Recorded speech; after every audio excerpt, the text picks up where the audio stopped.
From awaytogarden.com and robinhoodradio.com, this is A Way to Garden with Margaret Roach, your weekly invitation to dig in and grow. What's not to love about primroses?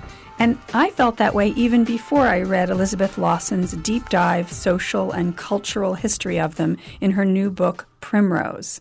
She'll introduce us to the best primulas for our gardens today and some primrose legend and lore. But first, this message. Underwriting support from Timber Press, your go-to resource for books in gardening and nature. Whether you're a new gardener, a professional at the top of your field, or a reader interested in the wonders of the natural world, their books are there to help you grow. timberpress.com. Elizabeth Lawson, author of the new book Primrose, is a naturalist and writer from Ithaca, New York, with a doctorate in botany. She's also the new president of the American Primrose Society, and she's here to talk primulas today. So welcome, Elizabeth. How are you? I'm good. Thank you. Well, I almost feel like we ought to give one of those sort of, legal disclaimer warnings before we start talking, like trying these plants at home can be habit forming because they are contagious, aren't they? Oh, they are.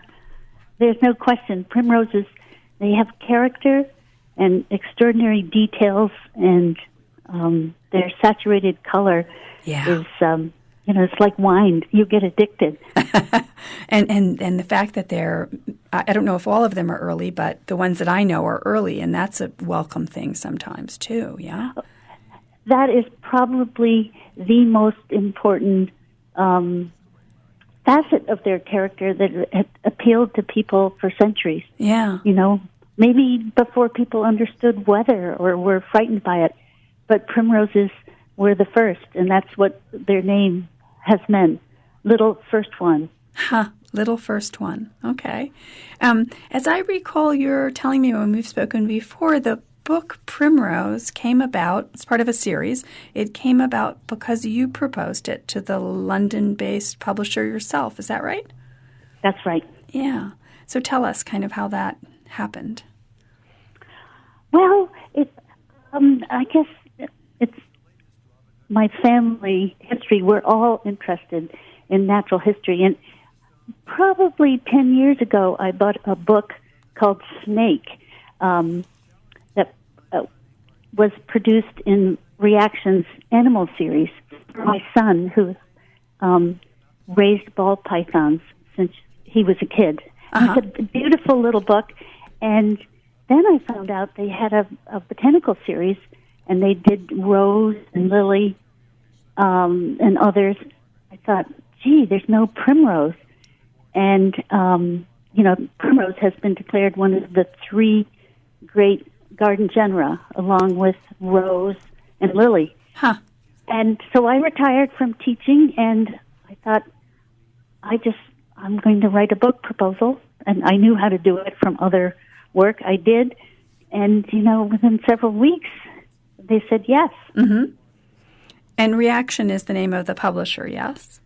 Yes. Yeah, and it's funny that they didn't have it in their botanical series because it's sort of like the English think the primrose is their thing, right? I mean, isn't it? Yeah. I know, and I was almost a little abashed as an American to suggest,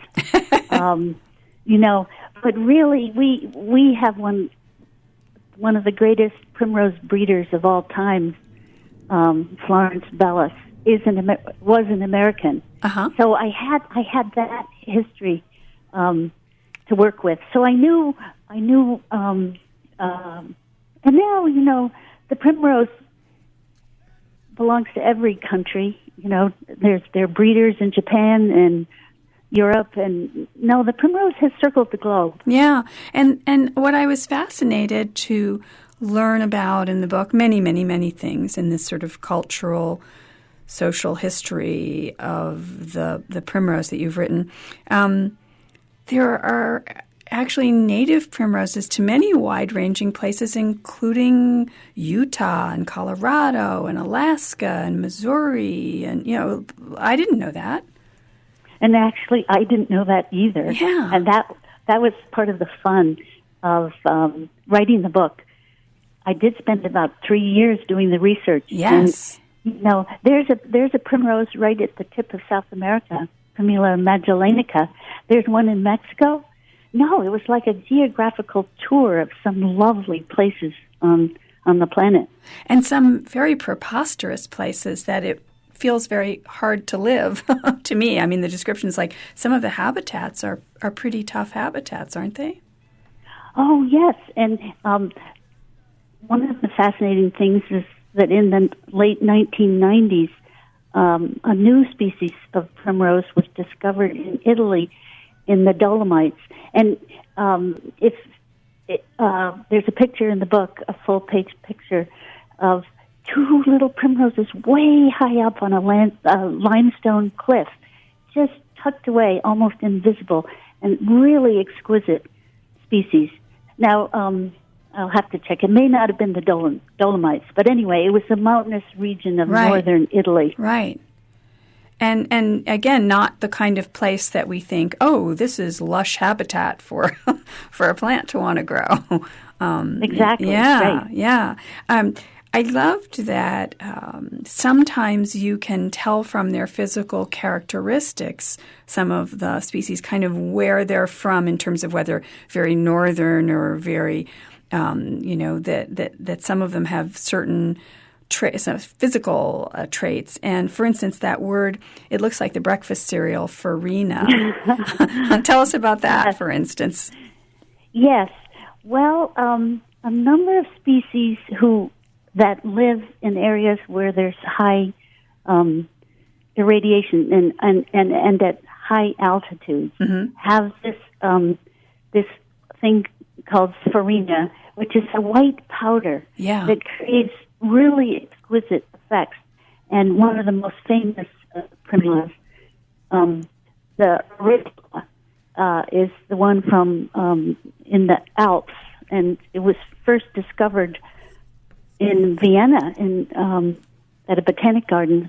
This hybrid that became the basis of what we call today the auricula. And this white powder that breeders have now manipulated, or really not even manipulated, they just grow many seeds and collect the seedlings that have the most beautiful sort of dustings and ornament. It's almost like a makeup. So they select for that trait. They select for it. Yeah. Mm-hmm. Yes. But it's something, you find it in northern species more, yes, than, And Sweden, there's a wonderful breeder in Sweden, and who let me offer several photos for the book. And there's hardly a flower that has the kind of decorative effects, and it's all the result of this powder. Yeah. So you just said auricula, and so the whole world of primroses, of primula, the genus Primula, it kind of has a whole language of its own, and some of it we've heard, even lay people who aren't into plants have probably heard the word primrose and the word maybe even cowslip or oxlip, and, a little farther along maybe in their knowledge, auricula. So maybe tell us a little bit about, so what's a primrose? If you're a primula fancier, what's a primrose versus one of the other things? Well, yeah, that's a hard question to answer. In Europe, particularly maybe the British Isles, when someone says primrose, everyone thinks the common primrose, the English primrose, the Shakespearean primrose, which is Primula vulgaris. But in this country, when I learned and started to educate myself on primroses, I learned it was the primrose, and primula itself is used as both a common name and the Latin name. Right. So, and that's where the confusion is. So you'll find, plants online in nurseries, and they'll call it primula something or other if it's a hybrid, or they'll say primrose something or other. So in the genus Primula, there are probably 450 species, and there are hundreds more hybrids. And so Primula auricula, which some people think is one of the most beautiful of the scientific names. It's so euphonious, primula or auricula. Yes. That is a wildflower from way high up in the Alps. But then what we call the auricula today, they're all a hybrid of a yellow one and a pink one, and which had their own scientific names.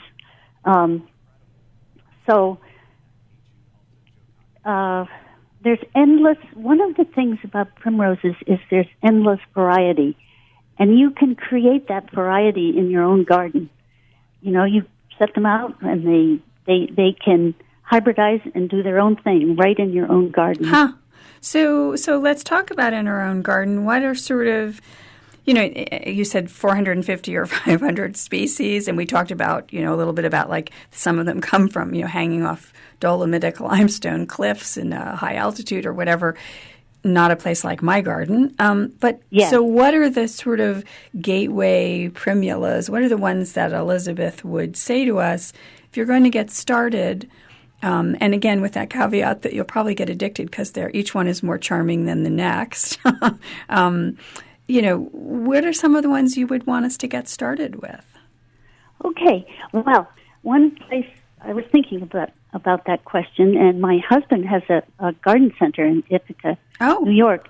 And so I would tell listeners, you know, go to your nearest garden center and see what they have. Uh-huh. And in most cases, they will have at least 5 to 10 different kinds of primroses. And one thing that is a good tip is to go to a wholesaler's website. Yes. For instance, Sunny Border and gets a lot of primroses from there. And if you go to their website, they list 46 different kinds of primroses.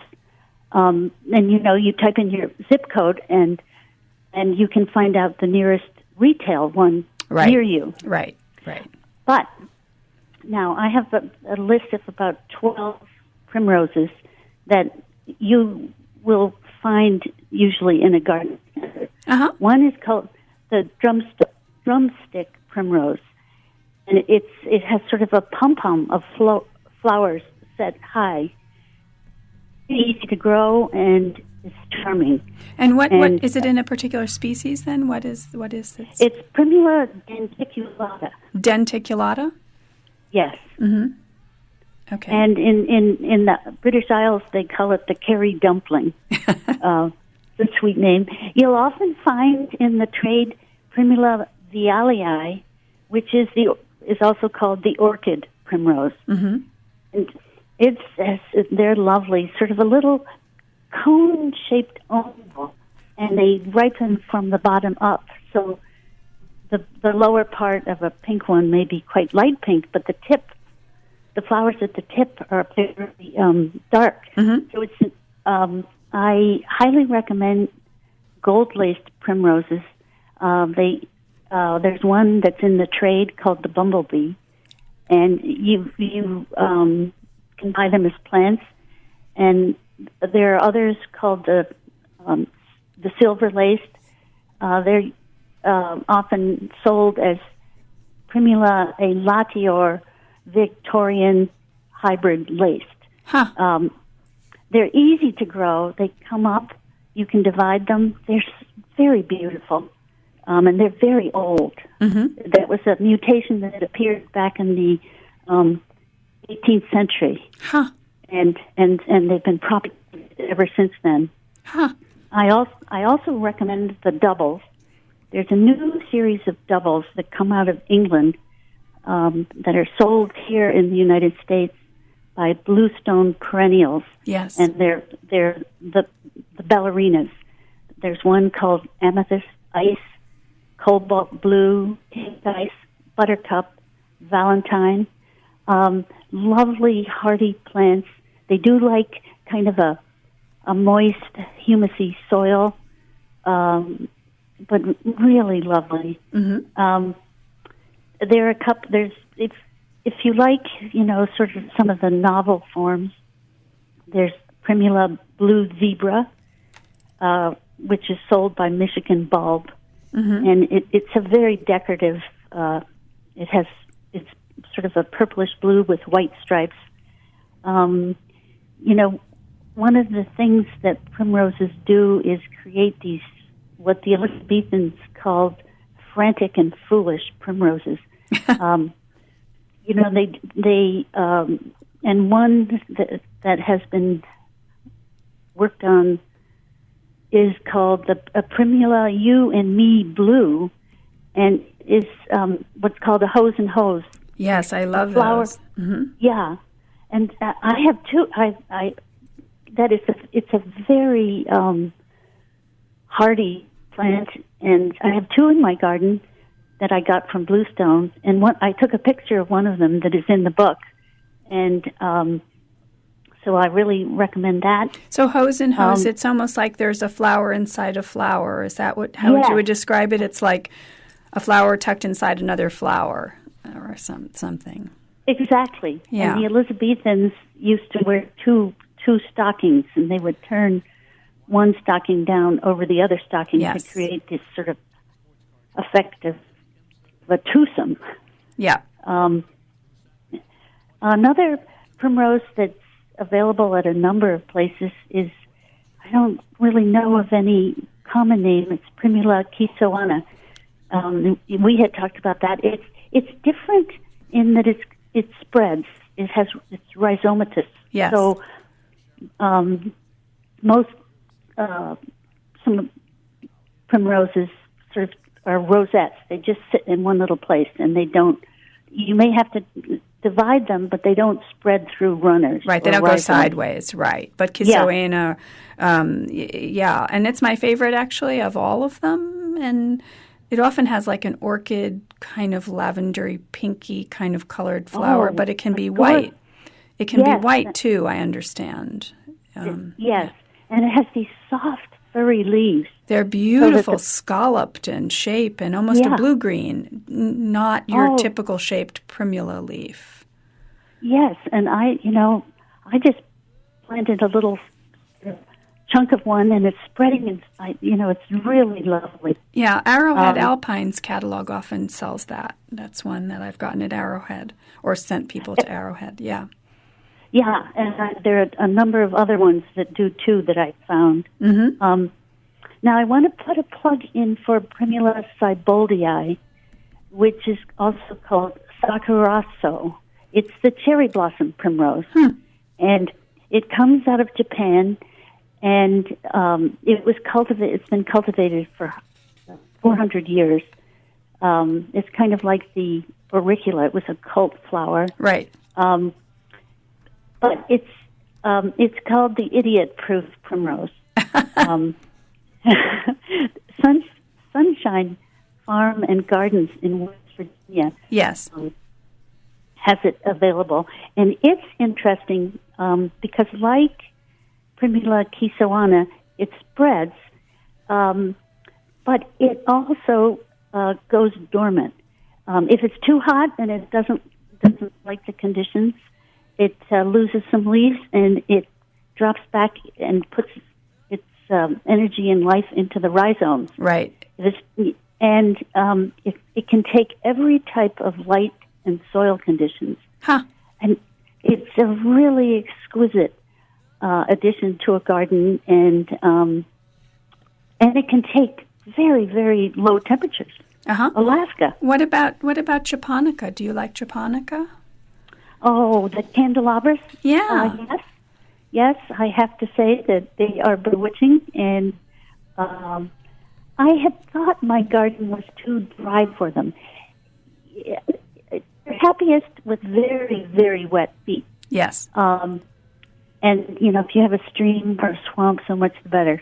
But I had a kind of a Primula Japonica adventure this summer and ended up with 8 huge pots given to me. And I planted them under an old apple tree. And so far, so good. If the conditions are moist enough and rich enough in humus, they'll do well. Right. We have about 5 minutes left, and I want to make sure to tell people about, if you've been mentioning some of the sources and so forth, and there's some.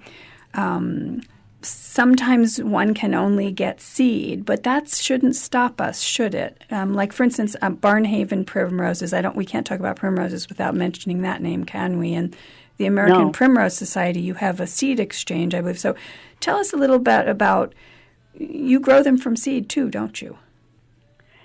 Yes, and that's one of the first ways I fell in love with them.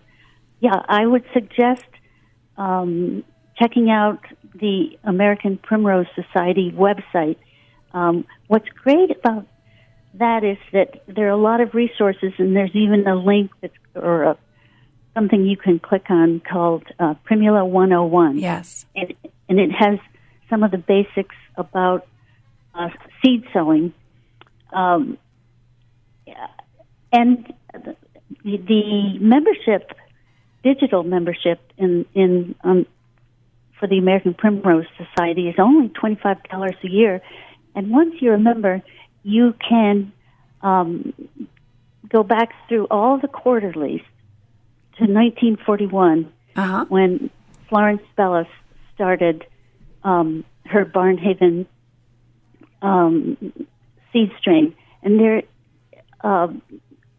And yes, you cannot talk about primroses without talking about Barnhaven. Yeah. And I would also go to their website, and it moved from when she retired, it moved to England. Yes. And then when they retired, it moved to France, and now it's gone to a second place in France.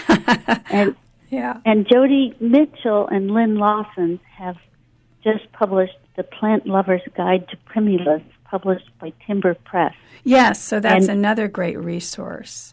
Oh, it's beautiful photographs, and it shows you what's good for particular sites, and it has all the horticultural advice you would ever want to know. Yeah. So sorry, I was going to say that. So if one joins the society or one shops on one of these catalogs like Barnhaven, and you get seeds, so if you join the society, you can participate in the seed exchange each year. And is it important? Are seeds only planted? I just want to make sure in the last minute or so that we found that.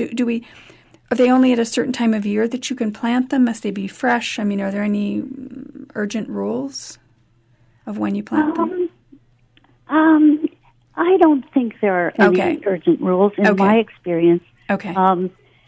I collect seed and I put it in my icebox. In my fridge. And some people sow fresh seed, and some people, give them a cold period and then sow them in January or February or March. All right. I sow them whenever I can. Yeah. One reason I suggest, browsing through the quarterlies is there are all the articles are written by home gardeners. Yes. Who share their experiences, what works and what doesn't, and it's an incredible sort of treasure trove. Some trouble with some gardening books is the situations are so idealized. Here, yes. Here you have your friends saying, "Well, that didn't work, but then I tried this," and so with the Barnhaven book and checking out what the American Primrose Society has to offer, you'll be enchanted and growing primroses for the rest of your life. And they're good plants when you get older because they generally tend to be little and you can move them around. Yeah. And, for bad backs and rusty joints. Well, Elizabeth Lawson, the book is Primrose, and it's kind of a social and cultural history of them, a real deep dive into them. And I will have a book giveaway with the transcript, and I'll give all the links to the things we've been mentioning. Thank you so much for making the time today to talk about primroses. Oh, well, Thank you for your website and considering primroses. Okay. All right. Underwriting support from Timber Press, your go-to resource for books in gardening and nature. Whether you're a new gardener, a professional at the top of your field, or a reader interested in the wonders of the natural world, their books are there to help you grow. timberpress.com. And thanks to all of you for listening. Now, don't miss an episode. You can subscribe free to the podcast version on Stitcher or iTunes. And find me anytime at awaytogarden.com or on Facebook or Instagram as @awaytogarden. And happy gardening meantime. A Way to Garden with Margaret Roach is a joint production of awaytogarden.com and the smallest NPR station in the nation, Robin Hood Radio.